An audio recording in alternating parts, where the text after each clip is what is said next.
Alright guys, the slander is ridiculous. I do not have a Coke can wiener, and I can prove it. I had a lovely fan redraw me. Boom. New art. How does it feel being wrong? You gonna cry? Yeah, you gonna piss your pants because I don't have a penis? Yeah, I was castrated. What are you gonna do about it? Anyways, Jaja, thank you so much for drawing these new poses. I think they look amazing, and I hope all of you get a kick out of them too, and I stop getting comments about my character Skags having an absolute sledgehammer penis. I just had to address that. Go follow her on Instagram, link in the description. Let's get to the video. If you've ever played any of the games from the Souls series, you'd know that a lot of the time the bosses, while being incredibly difficult, tend to be able to be broken down into pattern recognition, and once you understand a boss's pattern, beating them becomes much easier. The FNAF game I'll be talking about today feels the same way. Today, I'll be talking about Mary's Arcade, a FNAF fan game that, in its own creator's words, is, quote, a short, simple FNAF game that wasn't overly dependent on story, avoids using FNAF mechanics like doors and masks, and doesn't rely on randomness or luck, just complete skill, end quote. It was that final part about no randomness or luck that really grabbed my attention, since luck and RNG is the main reason I end up disliking FNAF games. 1020 mode in FNAF 2 is the prime example, but of course, fan games are guilty of this as well. I'm excited to dive into Mary's Arcade. I'm sure there will be no complaining from my end at all, and I'll be totally calm the entire time and will never go feral. Grab a snack and a drink, there's a lot I want to talk about. Mary's Arcade begins with us naming the Night Guard, something that I haven't seen other FNAF games do before. The only reason I'm mentioning it here is because the name shows up on the menu and on your paychecks. It's important for me to say that for these videos. I don't typically use my own footage. I usually borrow footage from full playthroughs and challenge runs from people like Toy Bonbon or Shooter. Rest assured, I do play the games I make videos about. I just use other people's footage for the review videos. Just had to get that out of the way. The gameplay loop of Mary's Arcade is honestly super refreshing and unique in comparison to other FNAF games. There are only 3 animatronics, but I promise you that's all this game needs in order to keep the game very difficult. And I promise you, when I tell you this game is hard, this game is really fucking hard. So here's how it works. In your camera system, you have 2 important buttons, your PA button and your buzzer button. I'll start with the buzzer button. When you press the buzzer, it will shock the camera you are currently looking at. If an animatronic is on that camera, they will be locked in place until the buzzer finishes, I don't know, buzzing? What do you want from me? Then afterwards, they will continue on their path. The PA button does something pretty cool. It's somewhat similar to the Balloon Boy call from Five Nights at Freddy's 3. If you use the PA call on a camera that an animatronic is about to go into, they will immediately go into that camera. You can't make animatronic go backwards through cameras, only forward. You might be asking yourself, in what way is that even useful? And the answer is honestly pretty cool. When an animatronic reaches your door, their eyes will light up, letting you know they're there. You will then have to open your camera quickly, select the camera on the opposite side of the office, and use the PA button to lure them through your office to the other side. Now that might lead you to have another question. If you just lure them to the other door, wouldn't they just attack you from that door? And the answer is no. I can't find a very good reason to justify why this makes sense, so we're not even gonna try. But out of the 2 animatronics that attack from your left and right doors, they have movement patterns similar to animatronics from other FNAF games. Mary, the pink wolf, or fox? I don't really know, I think she's a fox. Anyways, she'll move clockwise through the cameras, since the building is basically just a big circle. Rascal, the raccoon animatronic, will move counterclockwise around the building. They will never, under any circumstance, turn around and start moving in the opposite direction. They will only ever move forward through rooms. So when you pull one of them through your office, they will have to make a full rotation around the building before being able to attack you at your door again. Are you following along? Great, you get a medal, or a cookie. I hope you're allergic to cookies and you die. Rah, rah, rah. Now I need to mention the only part of this game that I think is a negative: cooldowns on your door lights. You'll notice that after using the buzzer or the PA button, that a bar will start filling up underneath the button. This is a cooldown for those buttons, and this prevents you from spamming them, which would obviously break the game and make it far too easy. Here's where the problem comes around. Mary and Rascal move at the speed of fucking sound, Sonic type shit. And on later nights when they're both active, the cooldowns become a huge problem.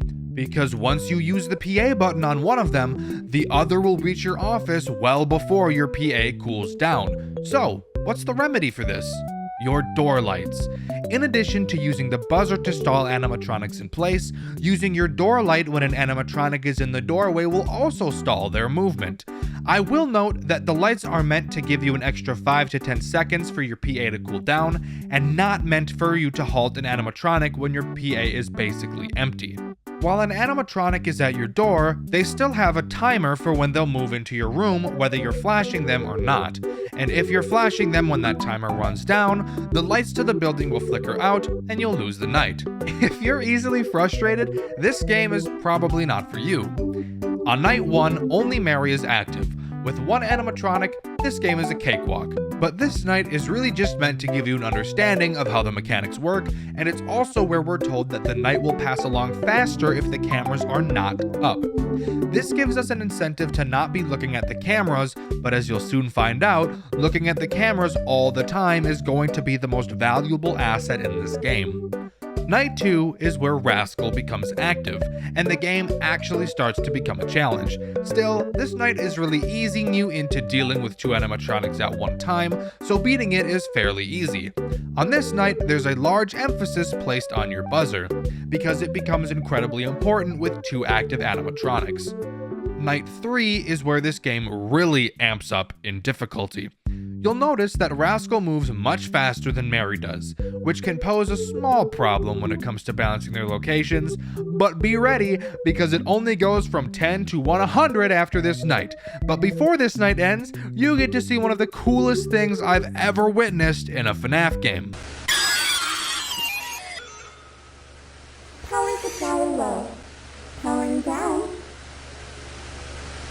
Was that not the fucking coolest shit you've ever seen in your life? A scripted cutscene that makes you think you lost? It's so cool. And I think the only reason why it left so many people, including myself, as shocked as it did, was because it completely breaks the Five Nights at Freddy's norms. I'm sure everyone who's played FNAF has had a moment where the clock strikes 6 a.m. in the middle of a jump scare animation. It's a rare occurrence, yet it somehow still happens to most of us. And this game takes that concept and creates its own cutscene out of it. It was this moment while playing this game that made me decide I needed to make a video about it. But now we move on to Night 4, aka Poop City. Night 4 introduces the final animatronic, Scarlet the deer. Or a doe. Fawn? I don't know. It's a deer. Scarlet does something totally different from the other 2 animatronics. She is not affected by your PA system or your buzzer, meaning she'll truck right through the building however and whenever she pleases. How do you stop her? Remember when I said that not looking at the cameras makes the night go faster? Yeah? In order to stop Scarlet, you have to stare her ass down on the cameras. Life's great, dude. It's awesome, honestly. Scarlet begins on the stage like all the other animatronics do, and she'll follow either Mary or Rascal's path. She'll continue in that direction until she reaches your office, where she'll then attack from the door in the middle of the room, which means you can't use your door lights to stall her either. So instead, you must find her on the cameras and stare at her. Once you do this for long enough, which takes around 3 seconds, but trust me, feels like way longer, especially when some fucker is at your door. But once you look at her for long enough, she'll move backwards 1 camera, and then you can switch to that camera and continue to push her back until she is at the top of the map. Note, you can't make her go back on stage, so the camera right next to it is as safe as you're gonna get. Keeping Scarlet away doesn't get too stressful until you have Mary or Rascal sitting at your door, and you have to stop flashing them to pull your camera up to keep her away. But now, we get to touch on Night 5. And if Night 4 was Poop City, Night 5 is Poop Universe. Oh my god, Night 5. It's very important that I answer a specific question now. The Game Jolt page for Mary's Arcade states that this game does not use RNG and is pure skill. Is that statement true? The answer is yes, but I promise you, when Night 5 comes around, it will feel like complete RNG. But it's not, okay? It's not, I promise. This game is not so much a horror game as it is a puzzle game. Literally everything that takes place during the nights are scripted. That includes where animatronics start, when they move, and where they move. Speaking of where they start, on Night 5, Mary starts about 3 cameras away from your door, and Rascal starts about 2 cameras away from your door, while Scarlet is on stage. Immediately, right out of the gate, you're at an enormous disadvantage. If you do nothing within the first 10 seconds, Rascal will already be at your door. So you might think to just send him through, but almost directly after, Mary will be at your door, and uh-oh, you just used your PA. Guess it's time to kill myself. So then you think, okay, here's the strat. The moment the night starts, I'm gonna buzz Rascal and let Mary hit my door. I'll send her through and then stall Rascal with the light, which should give me just enough time to send him through before the lights go out. But uh-oh, fucker, you forgot about Scarlet, and now she's in your asshole. Okay, same strategy, except this time, after sending Mary through, we find Scarlet and send her back to the starting position, but oh shit! Rascal's at the door, so opening my cameras to move Scarlet now becomes super risky, and I'm fucked in the butthole again. Night 5 of Mary's Arcade is the bane of my existence, the piss in my pants, and the shit in my britches. It took me over 2 hours of attempts to figure out the pattern of this night's puzzle. Again, everything is the exact same every night, literally no RNG in the timings, so I started to develop a strategy. I needed to figure out exactly how Scarlet worked, and I'm pretty damn sure that I have. So, the night begins and Scarlet is in her start location. On Night 5, she will start by going left, the same side that Rascal goes. I know that my timing needs to be tight and precise, so my plan is to buzz Rascal on start immediately, let Mary through, and stall Rascal at the door with the light until my PA system is ready to then let him through. Since I have to be in the bottom right corner camera to let Rascal through, I need to make sure that Scarlet will be there, so that the moment I open the camera to let Rascal through, I will retroactively immediately push Scarlet away from my door. But we just established that she's going left, so what do? Well, if you push Scarlet to the main starting room, she will begin to attack the opposite side. So in Night 5, she begins by going counterclockwise. So if before Rascal reaches my door, but after I let Mary through, I push Scarlet back to the main room, she will then begin to move clockwise. This gives me time to stall Rascal while she moves. However, while stalling Rascal, I will have to make one risky move. If I leave her totally unanswered, she will kill me before my PA system refills, so I have to push her back at some point. Now, one might think if you push her back, she'll start going in the wrong direction, and we've already established that I want her to be in the bottom right corner camera by the time I send Rascal through. But something I found out about Scarlet: you can push her back as much as you want, but she won't switch directions unless you push her back to the main room. Meaning that if I sit on the bottom right corner camera in preparation for luring Rascal, I can temporarily stop flashing him with the light to pull up the camera and push Scarlet back into the kitchen camera and quickly go back to flashing Rascal. This will give my PA system just enough time to refill before Rascal's door timer runs out, allowing me to push Rascal through, and then push Scarlet back to the main room. You might be thinking now, wow, that took way more thinking than any game I've ever played in my entire life. But then you look at the time and realize that it's only 1 a.m. I have to figure out timings like that for the next 5 in-game hours. This right here is why this game took me so fucking long to beat. This scripted bullshit makes me want to get mauled by a bear. I would honestly rather have RNG because this just isn't fun. It doesn't feel like skill because each night is identical. At least with FNAF 2 10/20 mode, I know that I just got unlucky with Toy Bonnie and that next time I could just get lucky and win. But not with Mary's Arcade. Mary's Arcade is nothing but trial and error, spending 30 minutes figuring out a pattern, die, spend another 10 minutes solving the new problem, die, do it again and again and again until you realize that fucking 2 hours have passed and you've only solved up to 4 a.m. with a goddamn night. And then I get the displeasure of talking about 5 a.m. Oh, 5 a.m. You big, stinky, fat, smelly, sweaty, sticky, ugly, stupid, dumb, idiotic, brain-dead, moronic bitch. Right at the finale of 5 a.m., all of the cameras go completely out. You can't look at them. You're no longer able to see anything on the cameras, and it really comes down to you versus Scarlet. Scarlet, if unanswered, will make it to your office before you hit 6 a.m. every time without fail. But how exactly are you supposed to stop her if you can't see the cameras, you ask? I have no fucking idea. It was ironically sheer luck that I didn't die to her on my final run. My idea was that even though I couldn't see her, she was still there, meaning that if I knew where she was before the cameras went out, I could still land on the camera she was just on, wait for the camera to flicker letting me know I pushed her back, then continue to push her back to the main room and just camp that camera and wait to win, since Mary and Rascal showing up during the game's final desperation to keep me here was very, very uncommon.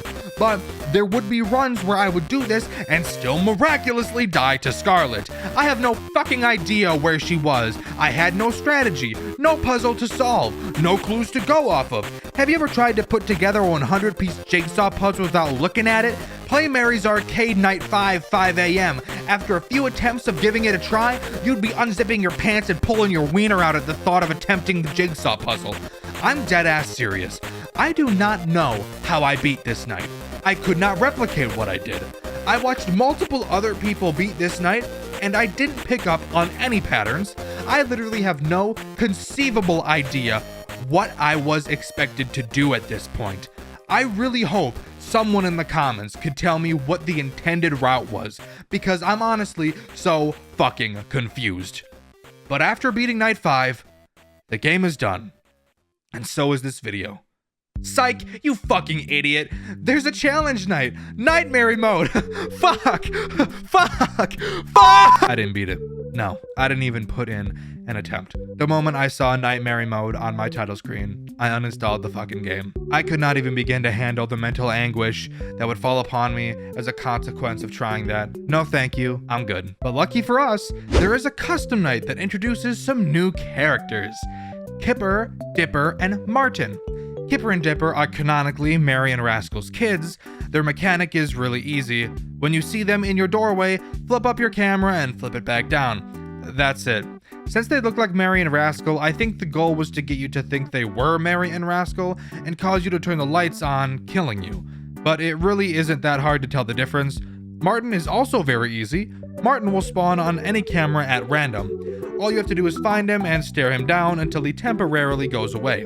Easy. There's also these little random puppets that show up in front of your face, and you'll have to boop their noses to make them go away. I don't really understand the point of them, but I guess I'll go with it.